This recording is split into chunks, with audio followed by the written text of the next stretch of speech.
All righty. Welcome to another episode, Pound for Pound Boxing Report, episode 467.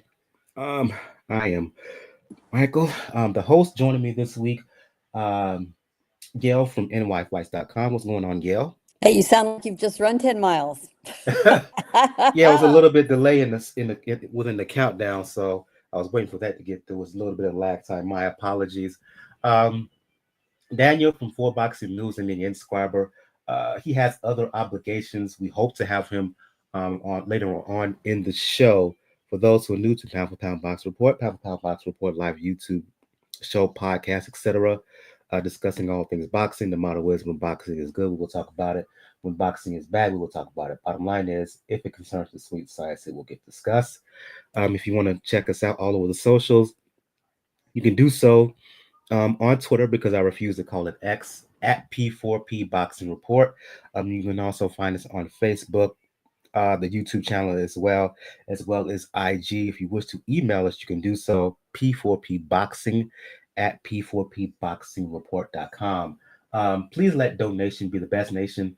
Um, if you wish to contribute, it wouldn't matter to us if it's $1, $2, $5. We will be grateful. Excuse me, got to cash me in PayPal. I would prefer the PayPal option because Cash Me has changed their regular regulations and rules in terms of how much you can contribute.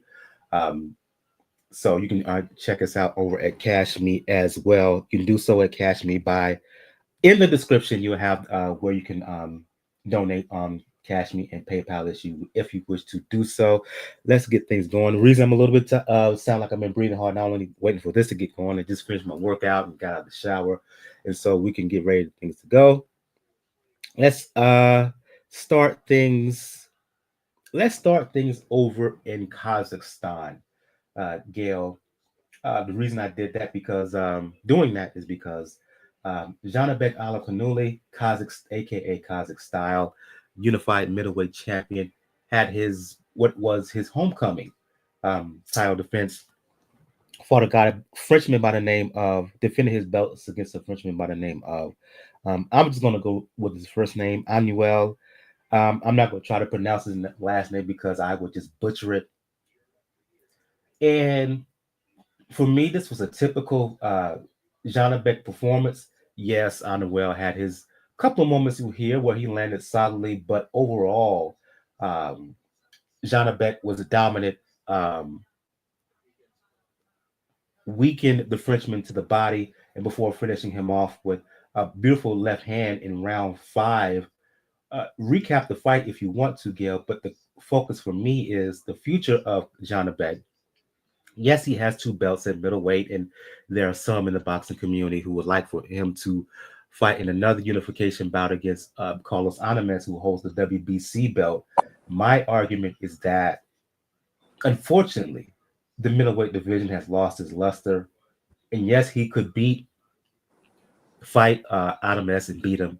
Yes, he could beat fight for the WBA belt as well. Irislandi Lara holds that belt, but the more tantalizing, the more um, sexy, if you will, option is for Janibek to move up to 168 pounds. Of course, you got the unified champion Canelo. You also got fighters like David Plant. You got Berlanga. Um, you got Charlo, former champion 160, who's moved up to 168. I just think there's more options and there's bigger opportunities, more opportunities to make bigger money at super middleweight as opposed to middleweight. What say you, Gail? First of all, props to Corey Erdman, who called the Alimkhanuly fight with Ngmissengue. I would not have pronounced his name correctly without Corey's help. Congo native out of France, which is not all that unusual.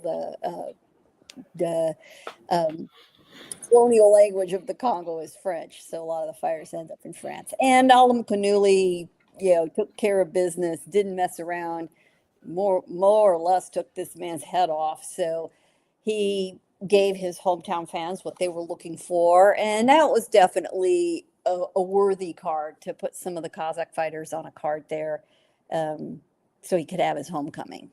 As for his future, yeah, I get it. The middleweight division is a shadow of what it was even a few years ago, particularly when both Canelo Alvarez and Gennady Golovkin moved out of the middleweight division. Here's the dilemma, though. If Alimkhanuly decides that he wants to move to super middleweight, he becomes the tiny fish in the big pond instead of the big fish that he is in the small pond at middleweight. So, does he want to try to unify? That still is open to him. Probably not as much money as he could make if he gets a meal ticket at 168. What does he really want, though? Does he want that legacy?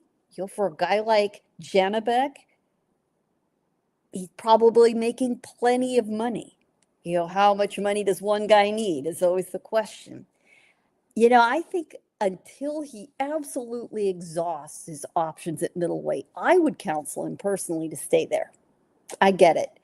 There aren't a lot of fights lighting up the fan base, but there are still 4 belts.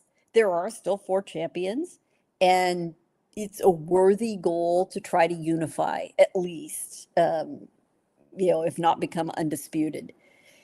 Somebody needs to light a fire under Erislandy Lara, who's been keeping the WBA belt hostage for how long? When was his last fight? And it was a couple of rounds destruction. So, what's Lara's intentions for 2025? I think the sanctioning bodies need to start asking that question. Adames is out there. He fought really a good, solid fight, if an unexciting fight, against Hamza Shiraz for a draw. That, to me, seems like a fight that could be made. Is it going to be the big ticket money? No, but the more the belts you collect, the more you're the man everybody needs to come and see. That's where Canelo is right now.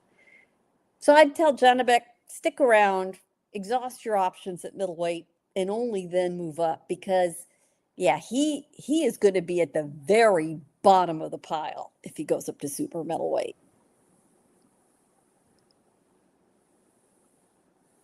You don't think that because of the belts he holds at 160, he couldn't automatically position himself as mandatory status, kind of pushing himself above the fray, if you will? I don't think it will matter to anybody that he's mandatory. I don't think his belts at 160 mean a darn thing. And it's the old problem of risk versus reward, right? A guy who isn't particularly a big ticket seller, who is a knockout puncher who's dangerous, who isn't going to draw you as the champion, the big payday to make it worth your while. I think the answer would be, no, hell no, not interested, right? Let's move from that card. At the very least, and I will end it here before we move on. Whether he stays at 60 or move up to 68, I think that Alimkhanuly gives anyone a tough time. Be it at 160, I would make him the favorite against Lara. I will make him a favorite, not a big favorite, against Adames. And I think he could give any of the super middleweights a run for their money, including Canelo, right? He deserves a big fight at this point.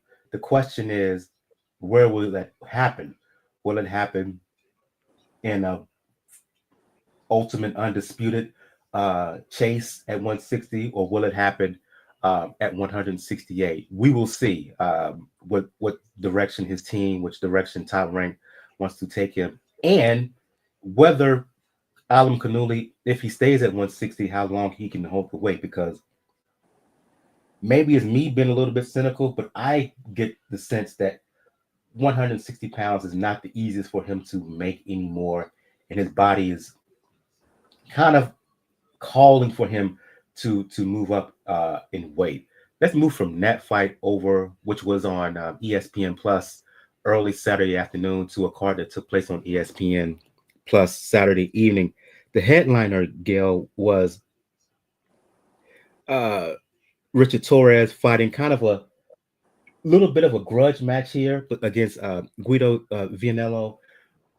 Torres got the win, right? Solid performance against Vianello, who I thought was a pretty significant underdog heading in. This is my personal opinion. The question is, what's next for Torres? I get this sense that Top Rank is trying to push Torres to an eventual fight with Big Baby Anderson. Your thoughts?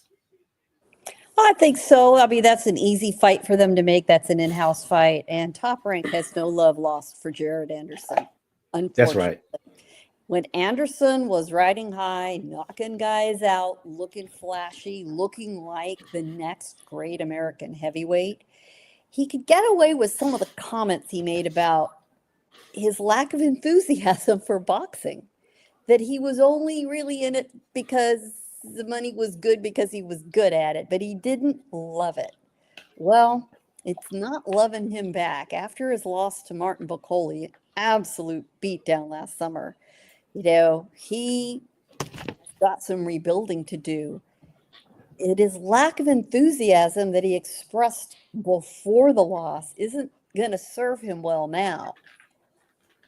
So Top Rank can more or less dispatch Anderson if they think Torres can take him out, and they can match him up, let Torres do his best and anoint himself as Top Rank's, man that they get behind as heavyweight. Torres, outside the ring, is the polar opposite of Anderson. He's personable, he hustles, he's on social media constantly, he's a good-looking guy, he's Mexican-American. I mean, they're just plus after plus after plus from the marketing and positioning of Torres. In the ring, he doesn't appear to be at the level of the very top names, but he is a generation behind them. He's still very young. He's only 25. So time is on Torres Jr.'s side to sort of, he sort of needs to tread water and stay in place, keep taking out whoever is put in front of him, but is he ready to go against the big names who are all in that super heavyweight class, right? Now, those are exactly the kind of guys Torres has come up against as an amateur, including Jalalov, who was, by the way, on that Alimkhanuly card and looked terrible. Yes, he did. He looked awful, right? So then that offers a little bit of intrigue, because while Torres Jr. lost in the gold medal round, that's where he gets his silver medal from Tokyo, was losing to Jalalov. But he won the first of the 3 rounds. He looked competitive until he got knocked down. And, he put up a good scrap against a guy who towers over him. And this is Torres Jr.'s problem, is he's a small heavyweight. If he was fighting in the Mike Tyson era, Torres Jr.'s 6'2", 225, basically. He's pretty blocky. That's 4 inches taller than Mike Tyson. Think about that. He was born in the wrong era, because the big name guys are 6'4", 6'6", 6'7". They're literally a big hill for him to climb. So he's doing the most he can with the tools he's got. He's using hand speed. He has great hand speed for a heavyweight. He has great footwork, which he works on constantly. He's taken a page out of Lomachenko's book by taking dance classes, and he plays tennis to train his footwork. He's very twitchy. He uses a lot of foot feints, body feints. I mean, he just looks like he's had way too much coffee when he gets in the ring. He's twitching all over the place. And he's developed a pretty damn good overhand looping right hook, which he's got to, haul way up to hit some of these guys. And he cracked Vianello several times with that shot. is he going to stand toe to toe with a huge power puncher? Is he going to stand face to face against someone, say, of his generation, like Moses Atama, who more passes the eye test in what heavyweights look like now? That's asking a lot. Can he be a contender? Can he get a title fight? Yes, I do think he can. Is he going to become a belt holder? Then I have to back it up a little bit. I think he'd get in these fights and be competitive, but he would be a significant underdog. Still, he is absolutely entitled to take his career as far as he can. You know, a lot of guys don't make it this far, so credit to him. And I think because he is so marketable, Top Rank will hang on to him as long as they can. And I do think they'll sacrifice somebody like Anderson. And then little by little, you know, he'll face maybe some of the faded veterans and also fans. You know, maybe he gets put up in the future against somebody like, say, Otto Wallin, right?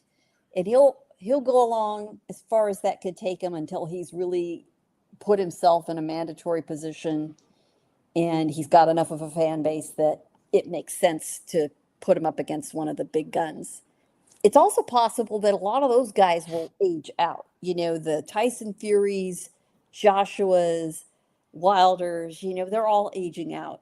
Wilder should not be getting back in the ring, but that's a discussion for another night. So if Torrez just hangs tight, you know, he probably got another few years to go before we see him up against somebody truly dangerous. You know, we'll see what happens, see what he's learned. The one thing he does need to do, that was the first time he'd gone more than 8 rounds in a fight. And there were times he looked like he was breathing pretty heavy. So I know he works hard, but I think he's got to put in a little more road work before his next fight. Train smarter, not harder, to quote Floyd Mayweather, right? The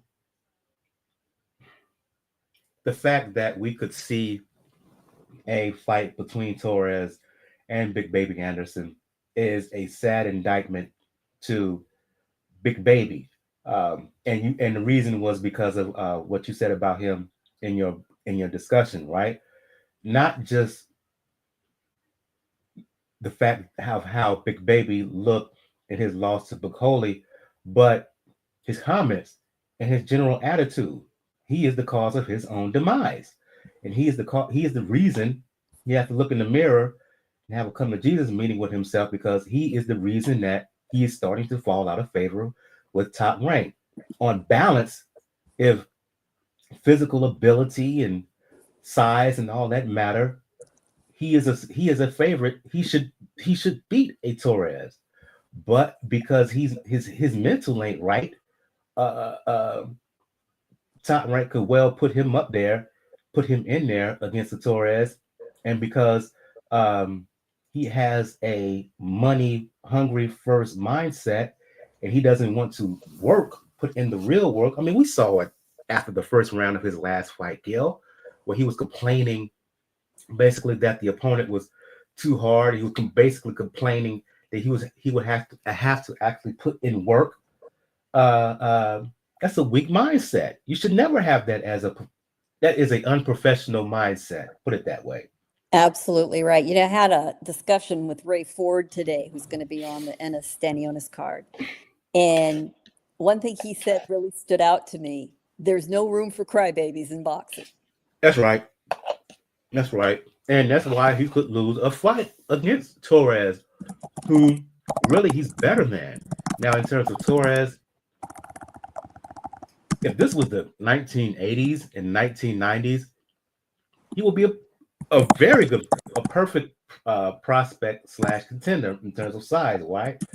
But in this era of behemoths in that division, you just don't know. Yeah, that's his problem. You know, Usyk is the template, but Usyk's a unicorn. I mean, exactly. That's what I was going to say. I like Alexander Usyk. He's once in generation fighter, really. Yeah, and absolutely. Torrez doesn't have that kind of engine. He doesn't have that kind of skill set as Usyk. Well, So we will and see. he's just simply too big. I've heard the comments about, well, why doesn't he move down to cruiserweight? You know, he is not built like Usyk. Torrez is a thick guy. He's just got a thick torso, right? So I'm not sure he could peel off 20 pounds, 25 pounds to do it. I don't think that's possible. Absolutely. So where he will go, how far he will go, excuse me, it's to be determined. Like to your point, very excellent point. These heavyweights, these elite heavyweights are all 35 and over. Usyk, Fury, Joshua. Well, I ain't gonna say Wilder is an elite heavyweight at this point, right? But still, you get my point. Yeah. So they are fading out. So he could conceivably, if Top Rank is smart and they match him in the right way, they could put him in a position to get a world title shot. But will he win it? Yeah. I don't know. He'd be an underdog for sure.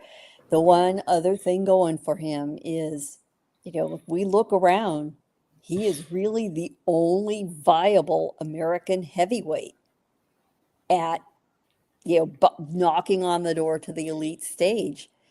That still matters. An American heavyweight still matters. And Torres is right now the only guy we have carrying the flag. Yeah. On the undercard, Gail, we had IBF Junior welterweight eliminator between Lindolfo Delgado and Elvis Rodriguez. Delgado got the win. Delgado is aggressive, a little bit rugged. My question is, how would he fare in a fight against Richardson Hitchens, who holds the IBF Junior welterweight belt? Hitchens is tricky, I'd say he's not ready for Hitchens at this point.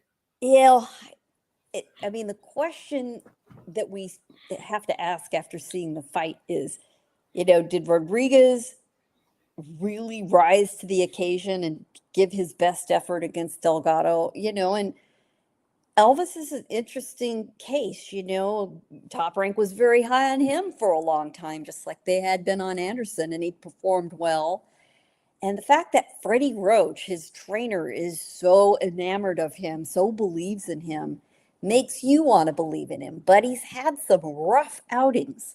So is what we saw Saturday the best Elvis Rodriguez against maybe not the top night for Delgado? I still do believe more in Delgado's upside. I do like him. He's rugged. He is determined. He's willing to trade. But those fighters don't always fare well against technicians like Hitchens. And Hitchens, I am sure, is willing to have a sort of an ugly, not all that entertaining fight in order to win. He does what he needs to do. And he would definitely approach Delgado that way, because Delgado does have power. He's dangerous.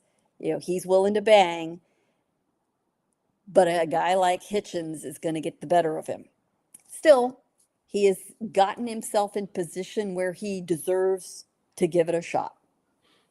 I just don't know whether Delgado, how will he deal with the length of Hitchens, how he will deal with the jab of Hitchens if he's that on the game. too, right? Hitchens can just keep him at arm's length, literally, and win a fight. Will it be fun to watch? Not the greatest. No. And unfortunately, that is Hitchens' problem. Absolutely. Over in the UK, you had kind of a crossroads fight, if you will, between Filip Hrgovic and Joyce. Hrgovic got the win, but even in victory, my attitude towards this was like, he looked mid as far as I'm concerned. The only real thing I got from this, it's time for Joyce to call it a day. He's done got slower. Yeah. Man, does he get hit? Man, is he a sitting target? No more. Someone in his camp needs to have a serious discussion with him, because no, hang up the gloves. Yeah, at the end of the fight, they talked to Joyce, and I admit after that fight, he still looked pretty chipper. And for anybody expecting him to take off his gloves and lay them down on the canvas and retire, oh no, he's ready to go. Oh yeah, I'll be coming back. Even Frank Warren of Queensberry Promotions, after Joyce made it clear he was, had no intention to retire, said, well, you know, let's give him some time to rest, to talk to his team and figure out what he wants to do. A very diplomatic way of Frank Warren saying to Joe Joyce, son, you're done. You're Exactly. done. Now, will he still come back? Yeah, he probably will. He's going to be like the other war horses out of the British heavyweight scene who just do not go away. They're like vampires, right? You've got Derek Chisora, you've got Dillian White. They just do not quit. And unfortunately, the fans will still buy tickets to see them. That's the problem. But Joe Joyce has really been in some wars and taken a lot of punishment. He as Frank Warren also said, Joe Joyce has been a great soldier for British boxing, and he has. He was an Olympic medalist. He has won some great fights, but he needs to look back on those with pride after having hung it up, because he's got a lot of years left, a lot of life to live, and I just don't want to see that life beat out of him. Exactly. There's a point where if you continue on it this way, um, it will have an effect on the cost of your life. It will really shorten your life if we're really going to keep it a buck, right? So that's my point in all of this. Yeah, in theory, yeah, he can continue on, but yeah, Warren trying to be politic, but to your point, yeah, it's time to have a sit down. I see Daniel. Like I said, he has other obligations, but he's still checking us out. He says it was commenting here, putting up here. He says it was sad to see Joyce is too tough for his own good. I agree 100%. Let's move on from that bout to final fight. We're going to talk about. We're going to recap, excuse me, and that took place in Australia. Tszyu coming off getting blitz by I say the by the Russian bull, the Russian monster in his last fight. Returned to the ring, fought Joey Spencer. He did what I thought he was going to do.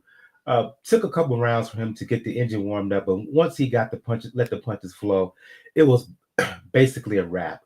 Stopped was punishing him and punishing Spencer until Spencer's corner kind of threw in the towel. The talk afterwards is a fight between Tszyu and Keith Thurman. Now, when Tszyu had the belt at 154 WBO belt, he was supposed to fight Thurman around this time, actually, March 30th. Almost 1 year ago to the day now. Yeah, March 30th last year, but Thurman had to bow out because he stays injured. But he basically in the post fight said, Thurman, put up or shut up, sign the contract, or we move on. At this stage of their career, your thoughts on this potential fight happening? I think context, given that context is critical, given the age and the the inactivity of Thurman, given that Tszyu is bouncing back from back-to-back losses, both are still names. Despite that, right time, right fight, in my opinion. I actually think it's a far more interesting fight now with the stakes involved than it would have been a year ago. Thurman would have been a massive underdog a year ago. But since that time, he's returned to the ring. It was not an accident that his fight was scheduled in Australia. It was not an accident that he had an opponent in front of him that was beatable and turned out to be very beatable. Thurman looked good. He passed the eye test by far with a great knockout win of admittedly barely a prospect in Australia who fought gamely but was outgunned by far by Thurman.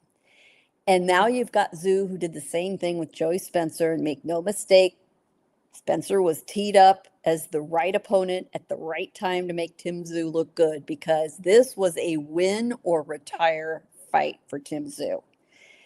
He was in front of his hometown fans in Newcastle, which was renamed Zewcastle for the occasion. The one thing that was notable is that he did not come roaring out of the gate like he frequently does to bang. He was patient for the first round. Then he was patient again for the second round. And I'm watching this thinking, okay. He's been awfully cautious in front of a kid, who's there for the taking. But then he decided, okay, I'm done playing with my food. I'm done, sizing this guy up. And he went to town and took him out.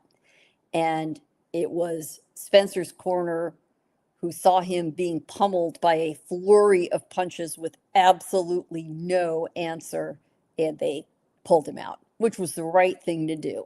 So now you've got both Tszyu and Thurman coming off good wins, sort of resurrection wins. They are both big talkers, both big personalities.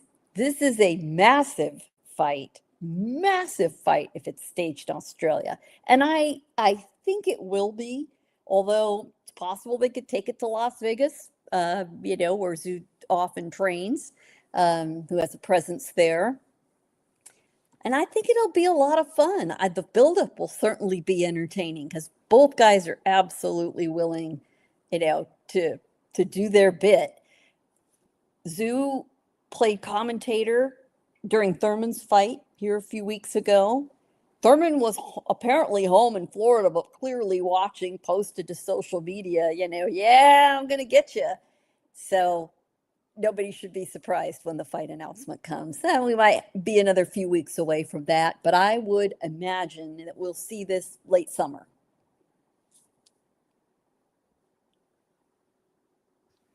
I have nothing to add except that I agree wholeheartedly to your point. It was no coincidence that Thurman's comeback was in Australia. Tszyu was in attendance, and then he follows up by fighting at home and calls Thurman out. So and kind of in real talk, during the lead up to this fight, in an interview, Tszyu suggested that his next fight will be against Thurman. So that this is the worst kept secret in boxing. If it's that's right. Secret. One note that I found entertaining, there was a lot made during his last fight that ended in disaster against Murgazaliev, that he had reconciled with his father, Tszyu. Well, apparently he asked Dad to stay home this time and not come to the fight. He must think that Costa's a bad luck charm or something. But Dad did properly stay away. Brother Nikita was there. His longtime trainer Igor was there. So, and his wife was there. He got married actually between his last fight and this one. And I also noticed that he talked about, when he has kids, they'll be the third generation of Tszyus in boxing. His wife is standing behind him off camera going, no, kind of, waving her arms like with the cut sign, like, no, you got to be kidding. So I think they're going to be having some domestic discussion when he gets home. That was a funny moment during the post fight, indeed. So it looks like everything is set up for these two cats to fight, Thurman and Tszyu to fight later on this summer, either late summer or early fall. Let's get to some news here. During our time off before we came back last week, we kind of mentioned this and how Jake Paul has made some serious inroads into women's boxing, and one of those, an example of that is the signing of Alycia Baumgardner, right? Undisputed women's champion at 130 pounds. Hadn't fought since I think it was a no contest against Delphine Persoon last summer. That was her last fight. Obligation went Matchroom. She's now signed with Most Valuable, with Paul's MVP Promotions, right? She's going to make her debut with that company on the undercard of the trilogy between Taylor and Serrano, right? Okay, Paul has signed Baumgardner.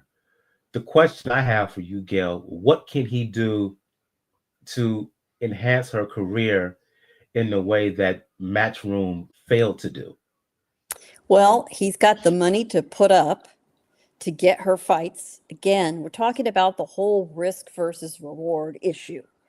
It doesn't matter how good you are, how, air quotes, deserving you are. If you aren't a draw, if you can't produce a return on investment for your promoter, and if you can't be the kind of draw they need. And she has definitely tarnished, unfortunately, her reputation with her drug bust, with her PED issues. There are people who are going to believe what she has to say. There are people who are not going to believe what she has to say. She's still a talent. She's still a name, a big name, and names are now in women's boxing, which is flourishing. And credit to Jake and Nikisa at Most Valuable Promotions for putting together a pretty decent stable where they can put together cards that feature women's fighters alongside the bigger male names so that they start to be well known. Alycia does have on her side that she, just like we were talking about, is great outside the ring, promotes herself well. It doesn't hurt that she's an incredibly attractive woman outside the ring, and she'll get fights. But what she got right now, what she got to offer, yeah, she had a rough outing against Pursoon. If they were Jane Smith and Sally Jones, instead of Baumgardner and Pursoon would have won. In fact, that's really been Pursoon's problem in a lot of fights, is she's not the bigger name. So let's see what Alycia has to offer. I think that it is a little bit of a gamble, right? A little bit of a long shot bet by MVP that they decided, we're willing to make it and see what happens. Right. For me, her future is at 135. I would love to see Baumgardner in there against Ferreira, who's IBF champion. Yep. I would love to That's a see good one. Baumgardner in there against Caroline Dubois. Harper has a belt at 135, but we've already seen that Baumgardner stopped Harper, fourth round stoppage. The question is with Paul, to your point, can he make her the kind of attraction in terms of numbers that a Serrano is, right? And on paper, that should be an obvious yes, given she has an exciting style.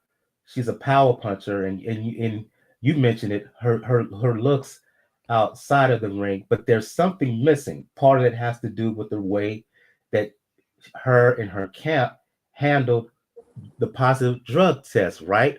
Her pushback against that was borderline flimsy. More people, there's still a lot of questions about that. A lot of people within the boxing community don't believe what she offered in terms of her reaction to those tests, right? And it's just something I don't know. I don't know why she's not more popular. She should be.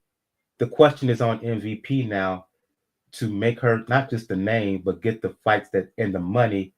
To get the fights and the money. Yeah. Well, she's handled her PED issue about as well as Conor Benn has. Yeah. And so Ben, in a lot of ways, has chosen to play the heel. Will Alycia do that? And that is something the Paul brothers certainly do know how to exploit. But I don't think that's her really. When it comes I don't down think it to is either. I really don't. But if that's your avenue toward advancing your career, we'll see. She wouldn't be the first person who did it. Yeah, we will see where this goes. We all know Turkey Al-Sheikh and the inroads he's made in the sport over the last couple of years, right? His recent acquisition of Ring Magazine, but there may be trouble in the waters for Turkey Al-Sheikh, Gail, and that concerns two fighters specifically.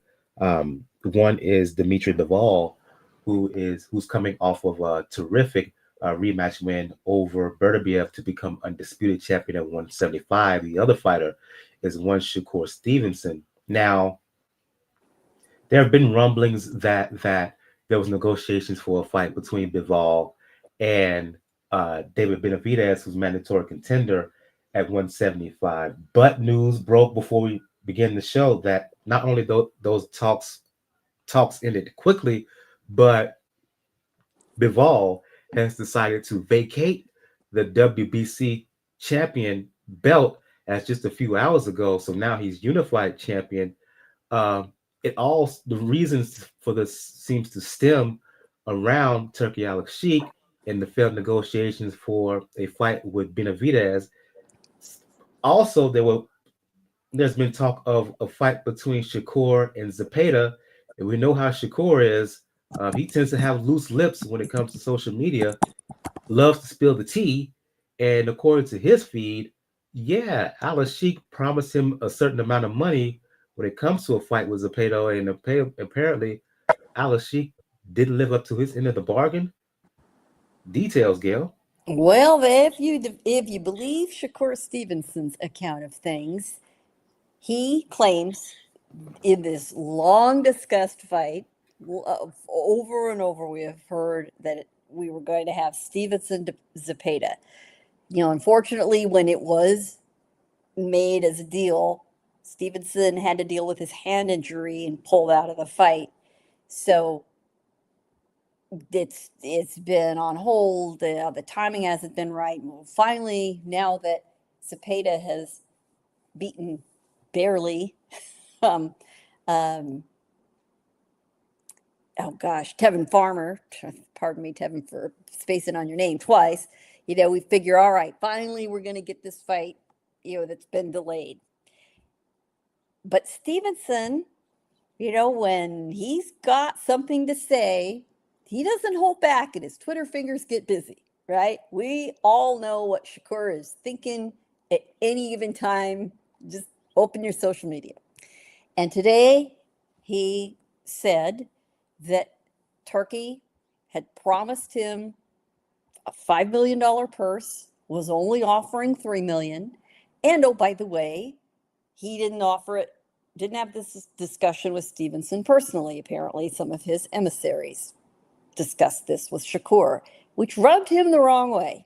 So he tweeted out, what had happened, that Turkey was going back on his word, going back on his number, used a not very nice term to describe his emissaries who went to talk to Stevenson, a bit of a racial slur. And he said, no, I'm not bowing down to anyone. So, Oscar, why don't you just negotiate with me directly, right, for the Stevenson fight? Let's do it. He more or less said, let's put it to purse bid. He immediately deleted the tweet. People screenshot that stuff too fast. Shakur, you know better. If it's out there even for 5 minutes, you might as well not bother to delete it. So we apparently have, a bit of irritation back and forth there between Turkey and Shakur. We'll see how that all shakes out. That's still all fairly fresh stuff. The same day, we apparently have some bad blood between Turkey Al-Sheikh and Bivol and Benavidez. The WBC had ordered Bivol to face Benavidez as his mandatory, right? And they were, reportedly discussing a deal for this summer sometime. But today, Bivol's team sent a letter to Mauricio Suleiman of the WBC saying, I am relinquishing the belt. I'm not going to be defending that title. So the WBC turned around and elevated Benavidez to full champion. Yes, I know some fans call that becoming the email champion, but now Benavidez is a full WBC light heavyweight champion. Whether the WBC now turns around and issues a mandatory defense for Benavidez, we'll have to see. Um, that hasn't been discussed yet. So Benavidez is just now in the last hour or so talking about reacting to it, and now he feels that there is some YouTube chatter out there.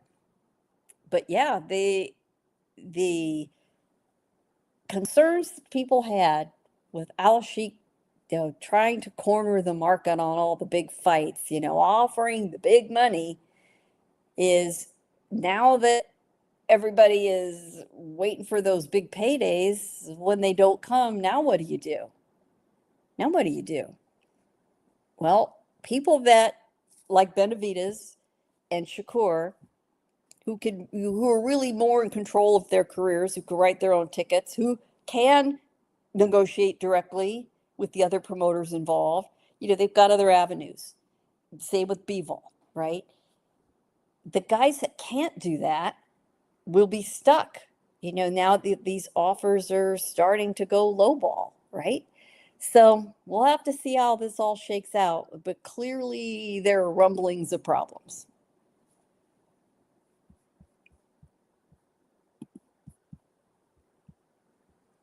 Sorry, I was on mute. Indeed. To me, this says with Benavidez being named WBC champion. Okay, let me roll that back. The if we do not get a Bivol Bertobiev trilogy, the fight I want to see at 175 is a fight between Bivol and Benavidez. What's transpired over the last few hours says to me that's I don't know if we will ever see that, because outside of being mandatory, what incentive does Bivol really have to fight Benavidez?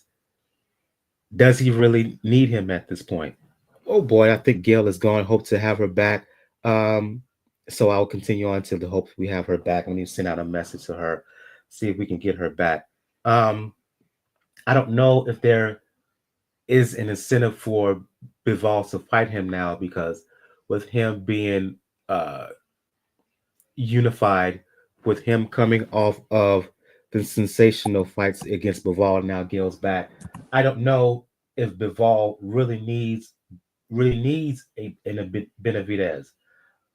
Whether he would really pursue a fight with Benavidez. Um, Benavidez has a belt. He could go on and make some title defenses, but I think Benavidez wants a fight with Bivol. I just don't know if it will happen at this point.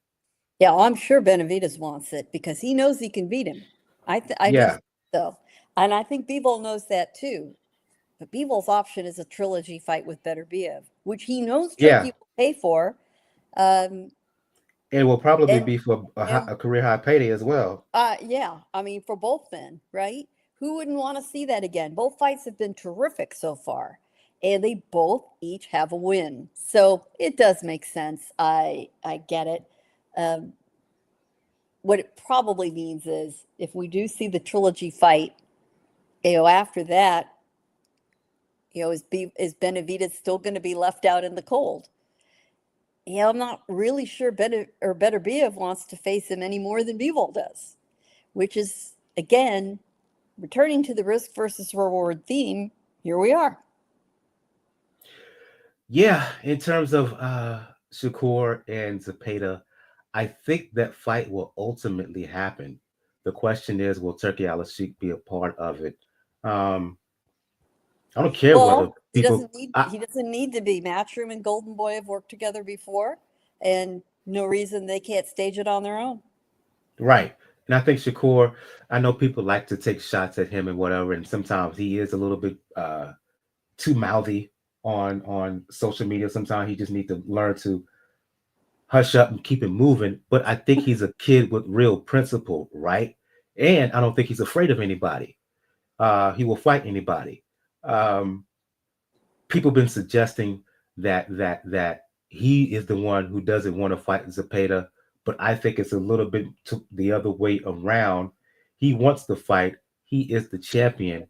Uh, so I think he's going to exhaust all measures for it to make it happen. Yeah. And Well, I think and the after Golden Boy watching Tevin Farmer almost beat him twice, I'm sure that has fueled his belief that he can beat him. and I think Golden Boy, Oscar, and Bernard in particular, they don't want to come off as looking like punks, as looking like some as folks who are ducking.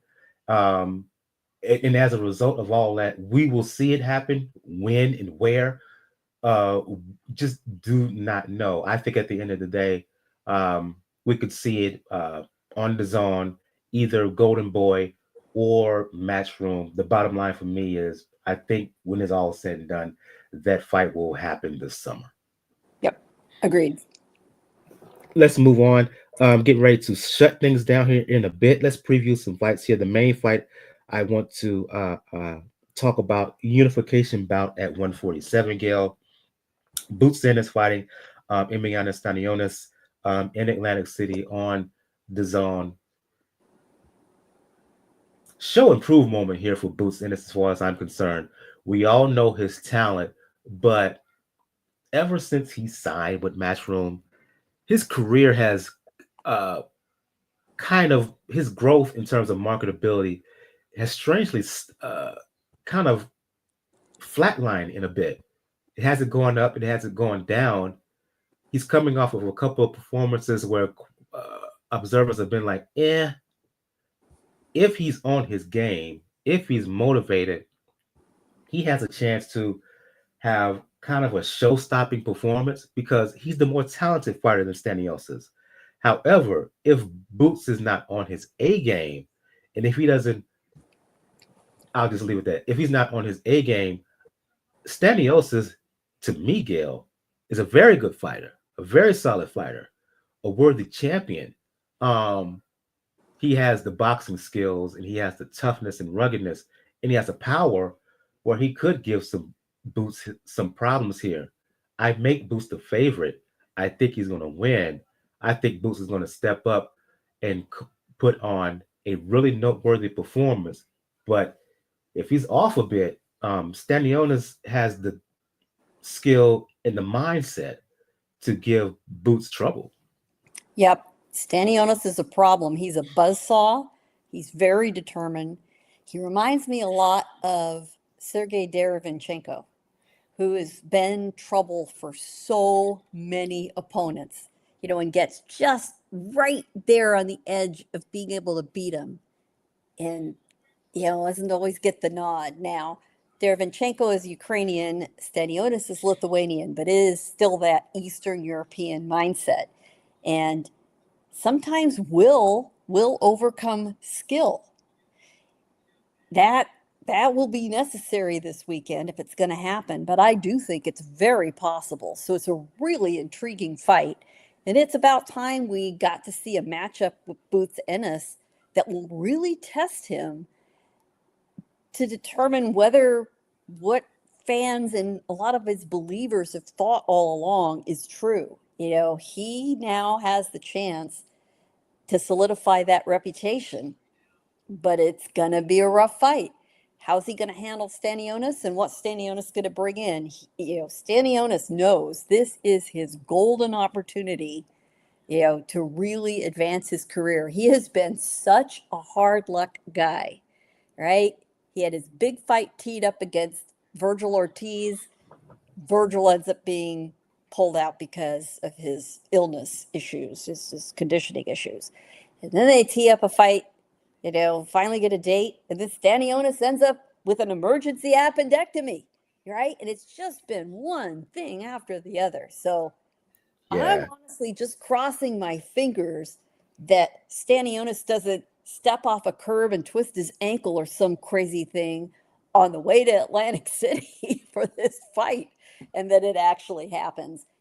There isn't a lot going on in boxing this week. This is the only game in town, and I'm kind of pleased about that because it is going to be the draw, the one big attention draw this weekend. And I really think we're in for a great fight. Yeah, because of that. To your point, Gail, because there's nothing much happening week in this weekend, the spotlight is there. Everything is on the table. Everything is set up for Boots to really shine and put on a show, excuse me. The question is, he has he has the ability to do it. He has the potential to do it. Will we see Jaron Boots at his absolute best? That's to be determined. I think he needs to be. Let's hope we see it. Last word before we begin to shut things down. On the undercard, it bears mentioning that we're going to have Raymond Ford in his second fight at 130 pounds against Thomas Matisse, who Ray's really looking for a big year across his fingers. Shakram Giasov, who was last seen, if I recall, on the oddball sort of early week undercard staged by Turki Al-Sheikh before the Crawford Madrimov card in August. And then two really young prospects are both on this card. Omari Jones, the Olympic bronze medalist, who had a fight a few weeks ago, successful debut, is back already. Eddie Hearn promised he'd get him right back in the ring, and he was good to his promise. And Shakur's cousin, Zaqueen Moses, is on this card. Who I think he is still just 19, 2-0 Southpaw out of Newark, and he'll be on this card. I think he's the opening bout. Indeed, we're going to shut things down on that note. For those who are watching on YouTube, make sure you hit that like and subscribe button. If you hit that subscribe button, you'll get notifications on any and all future episodes of Pound for Pound Box Report. Usually I say we begin with ladies first, we end the show with ladies first. But since you are I'm all you got. Since Daniel wasn't able to make it, unfortunately, Gail from nyfights.com for those who want to watch. Hit you up and talk all things boxing. Let the folks know where they can find you. It's all at nyfights.com. Also, my YouTube channel is starting to feature more interviews, and my most recent one was with Omari Jones, and the next one is with Ray Ford, which I should have up in another day or so. And if you want to talk boxing, music, and fitness, you know what it is with yours truly.